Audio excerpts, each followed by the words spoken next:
Hello，你好，Welcome back，欢迎回来。Wisdom Wednesday with Johnny Tiger on October 20, 2021. I know. What happened to Tactical Tuesday? Well, if you watched my Quick with Johnny Tiger and Kitten, little short video I popped up there yesterday. Kitten and I, we were out of town and working on teaching self-defense. And my original plan was to capture some of that on video, like I did the last time Night Strike Self-Defense had a get-together. But my bad, I was unable to in the end, and I wish that I had some very good reason for you why it didn't happen. Maybe some massive malfunction or some technical difficulty. But it really boiled down to I was really tired and I forgot. Uh, by the time we got to the town of Nanaimo and met up with our contact there, it was already 5 in the afternoon, and Kitten and I, had been up since 6 in the morning and traveling, and there were a lot of twists and turns, and yeah, so it was a really long day. By the time we started working on self-defense, it was almost 10 o'clock in the evening. At that point, I just wanted to get it over with. I was kind of not into thinking about having to capture things nice and neat and tidy on video. Uh, but fear not, there will be a makeup session coming. I was going to do the makeup session today for Tactical Tuesday, but then I thought, well, if I leave it for tomorrow, then we can just call it Tactical Thursday, which still works.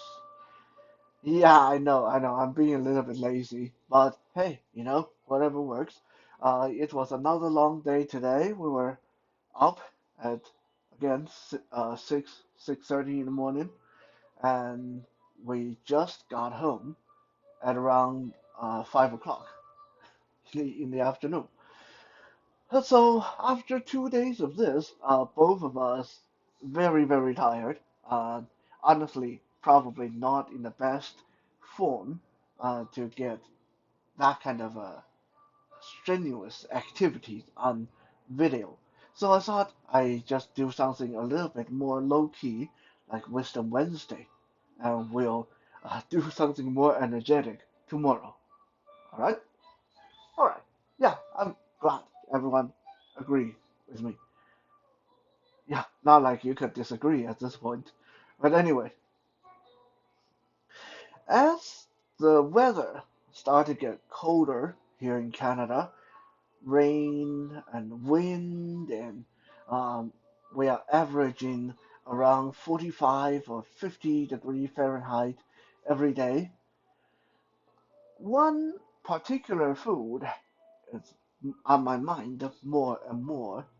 One of my favorite food.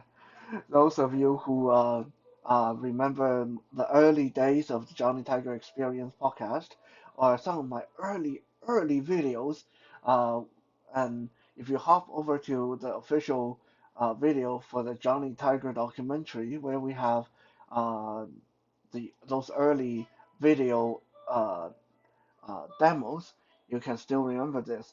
I love lamb, uh, little Bo Peep sheep, some people would call it. Um, and especially at this time of the year, usually I used to do stewed lamb or uh, roast lamb for Thanksgiving and Christmas and these colder occasions. Have not had a good lamb feast for quite a while now. So, like I said, as the weather getting colder and colder, it's been on my mind more and more. So, With that in mind, we'll talk a little bit, have a little chat about lamb, sheep, and its connection with Chinese people. Various interesting little facets about this. Some people say very, very cute. Some people say very, very dumb. Some people say very tasty animal. In Mandarin, uh, lamb, sheep, goat, they're all under the word yang, Y-U-N-G, yang. Goat is shan yang, means mountain yang. Sheep is mian yang, means woolly yang. Lamb is just xiao yang, means little yang. But they all fall under the uh, word yang. Uh, Yang covers, like I said, goat, sheep, lamb, anything in between, and in that area. Um, where to begin? I loved, loved yang. Uh, Yang rou means lamb, meat from lamb. I don't actually have any attraction to the animal itself, but they are pretty tasty, in my opinion. Um, I've been a big fan of lamb from when I was a child. I remember fondly memories. My nanny Maru take me to the night market in Taiwan. We have marketplaces that open up at night, and by 10 o'clock, 11 o'clock, they're bustling with activities. It's not like here in Canada where 9 o'clock, 10 o'clock, there's nothing to do. In Taiwan, every few streets there's a night market, and each night market would be at least 5 city blocks, and it's basically like the marketplaces you come to know. You know, they have people selling fresh food, fresh fruit, home cooked meals, and deep fried goodies, and uh, pirated CDs and DVDs, and little animals for pets like goldfish and turtles and hermit crabs and just so much going on at these night market. And like I said, it's not just one night market. There's one every few streets. So nightlife in Taiwan was amazing, still amazing today. Uh, so when I was growing up, one of the ways that my Nanny Maru would reward me for good behavior or treat me on special holiday was to take me to this night market, and she introduced me to uh, stir-fried lamb on rice with soy sauce or satay sauce or curry sauce, and that was so delicious. These tender, thinly sliced pieces of lamb, complete with some cilantro and green onion, uh, and put over uh, rice and stir fried with the sauce of your choice. Oh, I'm salivating just thinking about it, and I already had dinner. So I can say that for the most part, if you ask me what is my favorite meat, what is the one meat I can eat every day if I could, I would want to eat every day. I would have said lamb. That was until uh, until 2009. Around that time, I took a trip to China. I've spoken about that trip in several videos, but suffice to say, it was an interesting trip. I didn't accomplish what I was there to do, but yeah, it was interesting nonetheless. Me and my good friend, my best friend, Kevin, and his fiancee, we backpacked and traveled from east of China to all the way across into western China to Xinjiang province, where it's close to a lot of desert and people there were so different from your ordinary Chinese people. Um, when we got to Xinjiang province, I thought I was in heaven because there was lamb everywhere.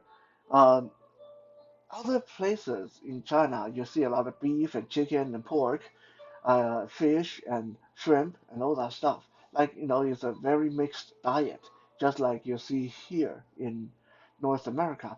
But once you get to Western China, close to the desert, close to the tundra, close to Xinjiang and those Western provinces, suddenly you start to see lamb, lamb, and lamb, nothing but lamb on menus, and it's not the same preparation.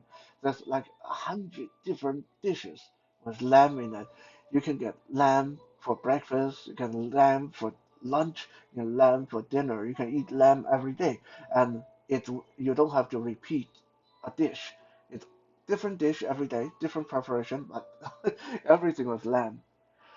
I thought I had gone to heaven until about 3 days later. By the third day, I was so sick and tired of lamb, having it 3 meals a day and as much of it as I wanted.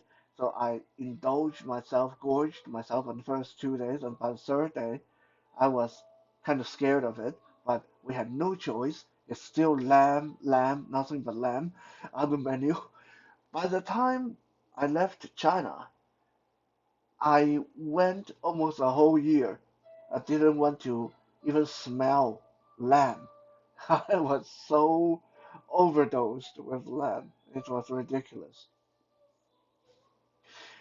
Interestingly enough, a lot of people who sell lamb, uh, they like to advertise our lamb is not gamey. Our lamb has no strong flavor.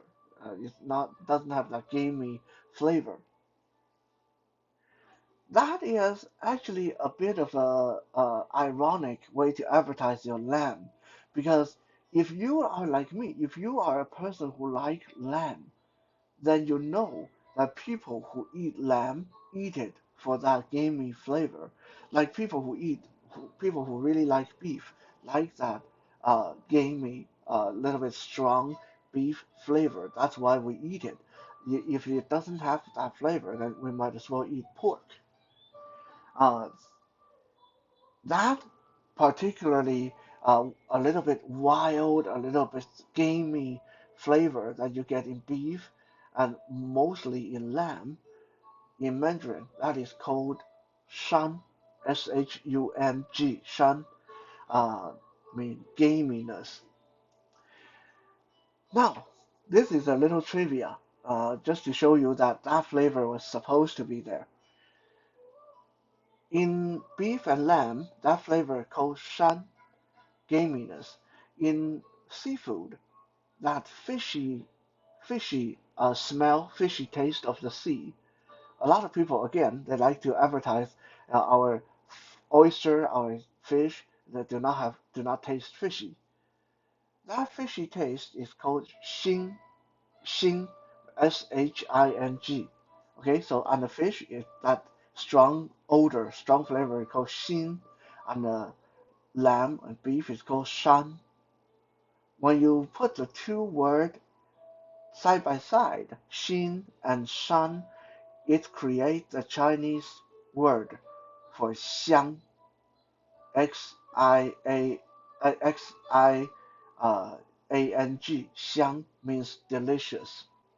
Xin and shan make xiang.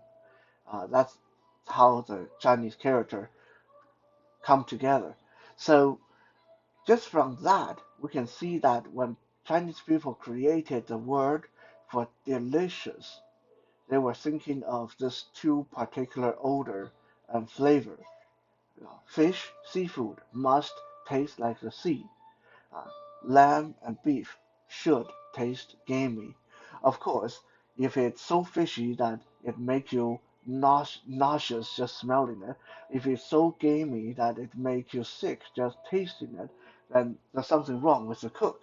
Yeah, that everything has to be in moderation.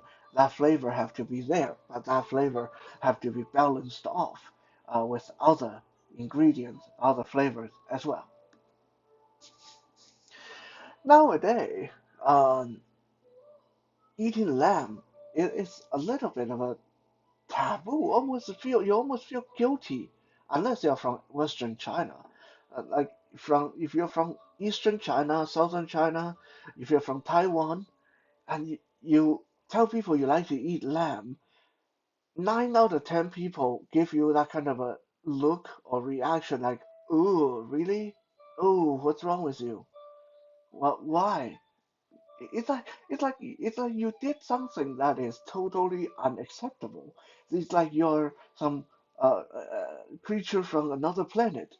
It's like people just can't fathom why would you want to eat something so cute? Why would you want to eat something that tastes so weird? That has not always been the case. Up until the Song Dynasty, up until about 600, 500 years ago, so for 4,000 of Chinese history, Chinese people ate mostly uh, lamb, sometimes pork. As we mentioned in a previous episode, beef was a real taboo thing. If you wanted to slaughter a cattle, you have to get permit, otherwise it's illegal. So beef was mostly out of the question. Most people ate lamb for thousands and thousands of years. Gradually, when Song Dynasty came around, uh, the population in China started to get ridiculous. China started to get overpopulated.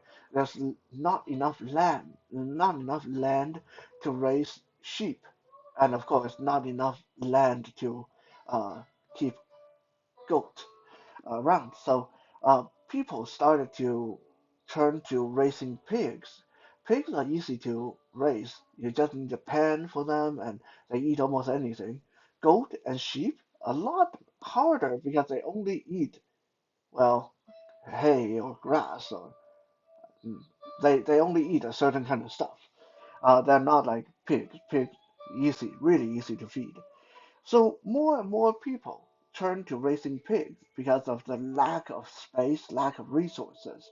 That's why Chinese people gradually became more into eating pork, and the thought of eating lamb, cute little sheep, became somewhat of a taboo to a lot of the, well, in my opinion, uninitiated, because it is really, really delicious.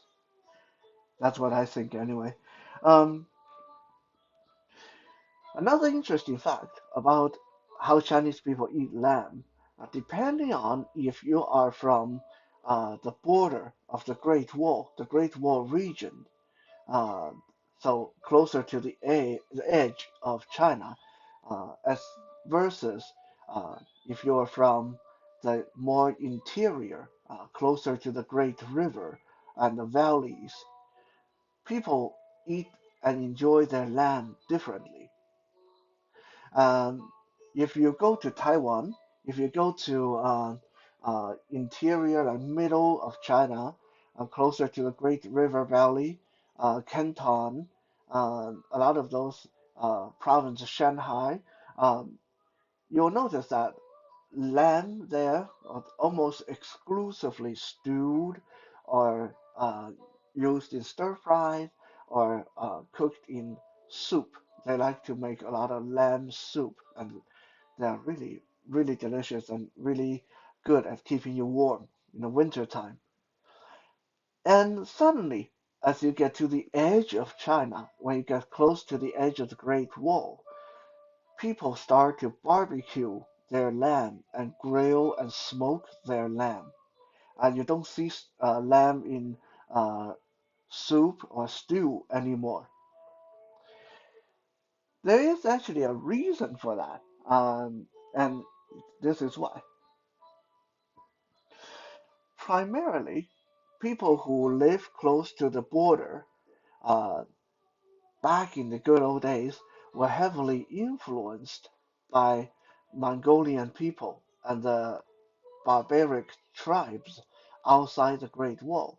So a lot of people who lived on the border would eat and cook and sing and dress like the Mongolian. Initially, Mongolian people cooked their lamb in stew and soup, like Chinese people did.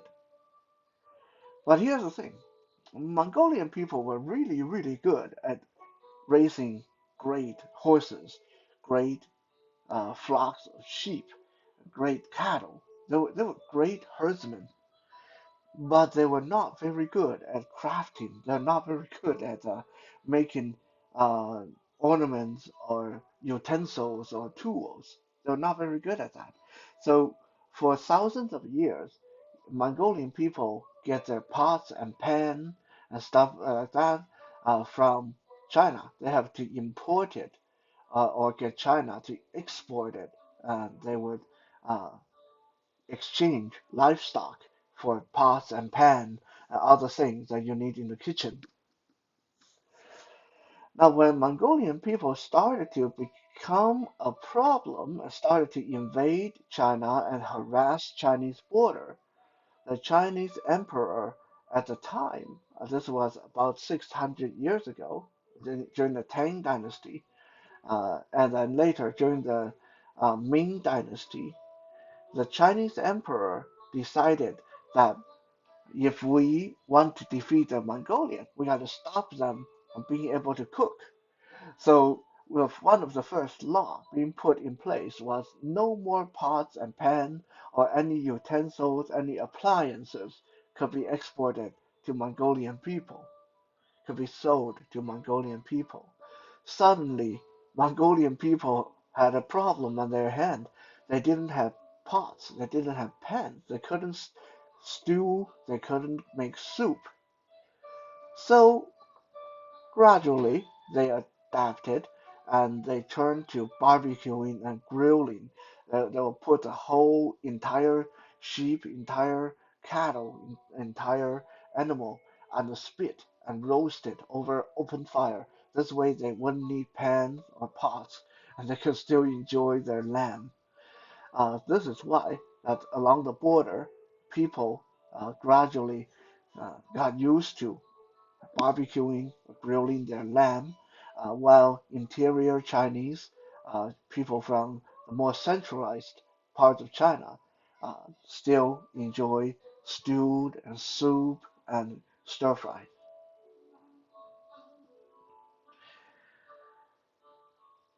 There is a place in the province of Guangzhou that called the Five Sheep City. Outside the Five Sheep City, there's a hill. On the hill, there's five relatively large rocks that supposedly look like sheep, but I have never been there, so I can't verify. But anyway, there's five rocks there on the hill that look like sheep. So they are called the Five Sheep Rock. Uh, the story goes that about 1,000 years ago, Guangzhou province was hit by a particularly nasty spell of drought. Nothing was growing there. People were starving to death, and the emperor wasn't doing anything about it. And one day, the five immortals, five gods, descended from the heaven, riding on five different colored sheep. And in the mouth of each sheep was carried a seed. Uh, and the gods told the Chinese people, plant these five seeds in the ground, and we will leave our five magical sheep here to guard them, and you will prosper. Your farm will grow, your crop will grow. And true to their word, the drought ended and crop was really, really good that year. The five sheep that were left behind by the god turned into five large rock on the hill, guarding the province of Guangzhou from further trouble. So this is why the town called Five Sheep Town, the rocks on the hill called Five Sheep Rock. Now, speaking of Guangzhou, that is in many ways one of the best place to get some juicy, deliciously cooked lamb hot pot in China. They have so many different ways: lamb noodles, lamb hot pot, stewed lamb, stir-fried lamb, char-broiled lamb, soy sauce with lamb. Yeah, I'm really thinking about it. But this is the thing: when you go to Guangzhou, you have to be very careful that you are actually getting lamb. You know all those stories about Chinese people liking to eat dogs? That is mostly not true. Most Chinese people think eating dog is disgusting. However, in Canton, in Hong Kong, in Guangzhou, people do eat dogs. And I'm not saying that as a derogative or slandering thing against them. I mean, I think eating dogs is cruel, but if it's their custom, hey, uh, I can say I don't want to eat it, but I can't judge them for doing it. We have a lot of dogs in the world, so whatever. It's sad, but it happens. But what I was about to say is, a lot of the time in Guangzhou, when you see a sign that's shaped like the head of a goat or a sheep, and you think you're buying lamb, you'll end up buying dog. You think you're buying meat from lamb, you end up buying dog. And some people say, "Oh, that's deceitful. That's lying. But it's actually not. They're not lying to you completely. They misleading, yes, it's misleading, but it's not a complete lie. And this is why. Because historically, dogs in Mandarin actually were sometimes called yang as well. So dogs were grouped in the same family as lamb. Like I said, uh, sheep is mian yang, goat is shan yang, uh, mountain yang, and mian yang is woolly yang. And dogs were called Di Yang, means lamb of the earth. Now I don't know why that came to be, why they were called lamb of the earth. I have a feeling that because uh, sheepdog were used to keep lamb together, so maybe somebody got that connection in there. That say, well, okay, the dogs can keep the lamb, keep the sheep in check, keep them together, keep them safe. So maybe they are like the lamb, the alpha lamb of the earth. That's just me guessing. I don't have any uh, proof that that is the correct reasoning. But uh, so for thousands of years, dogs were associated and under the banner of yang. So when they sell you what they call lamb and they turn out to be dog, they are not exactly wrong. So when you go to places like Guangzhou and Canton, where dog meat is perfectly acceptable as food, you do have to be very specific. Okay, am I really eating lamb, like ba kind of lamb, or is this something else? You got to ask them. Otherwise, you might find yourself eating something that uh, you might regret later. Anyway, been talking so much about lamb, and I'm just like starting to drool. And if I keep this up, going to get hungry and go on Uber Eats and spend a lot of money. So anyway, let's call it an episode. Whether you learned anything useful or interesting, that is up to you. But I enjoyed doing this, and we'll be back again tomorrow for a double feature with Tactical Thursday and Toy Thursday. For now, have a good night and 再见.